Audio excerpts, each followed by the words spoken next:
Nandito ako ngayon sa Muñoz, EDSA.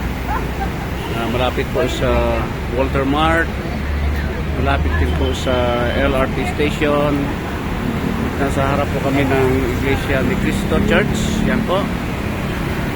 Andito po ako ngayon sa isang beggars, no? Pamilyang beggars, at andyan si Kano, no? Si Reverend Rayford. Binibigyan niya ng pera. Okay. Yan. So ito po yung sitwasyon sa Metro Manila, mga kapatid. Ito yung bahay nila, o kawawa. Nasa kariton po, mga kaibigan. So ano po ba ang ginagawa ng gobyerno natin?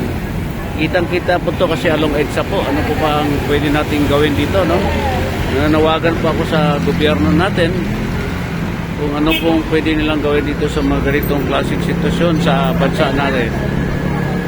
Okay, so tuwang-tuwa po, binigyan siya ng pera ni Amerikano. Okay.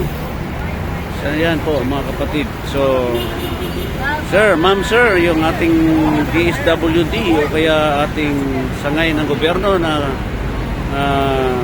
concern para dito sa ating mga beggars, no? Ayan, isang Brazilian po yan. Yan po si Floris Angela kasama ni Kano kanina. Sila po ay nagbibigay ng tulong o pera sa pamilyang ito. So malapit po siya sa EDSA lang po. Tapat lang po ng EDSA.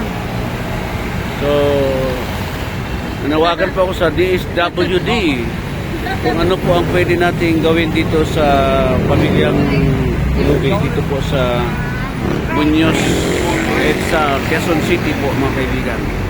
So ito po si Reverend Rayford Strange from Houston, Dallas, Texas, or Houston? Houston, Texas. So galing po sa ng Houston, Texas. At yung anak po niyang lalaki ay nakapag-asawa po ng Pilipino sa Davao po, okay? So yan po. Tumutulong po siya. So ito si Floris Angela.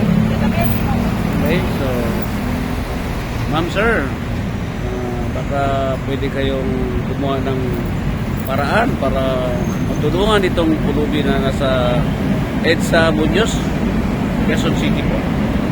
Okay, ito si King Prince, kumakatok sa inyong mga puso, lalo na sa sangay ng ating gobyerno, ang DSWD,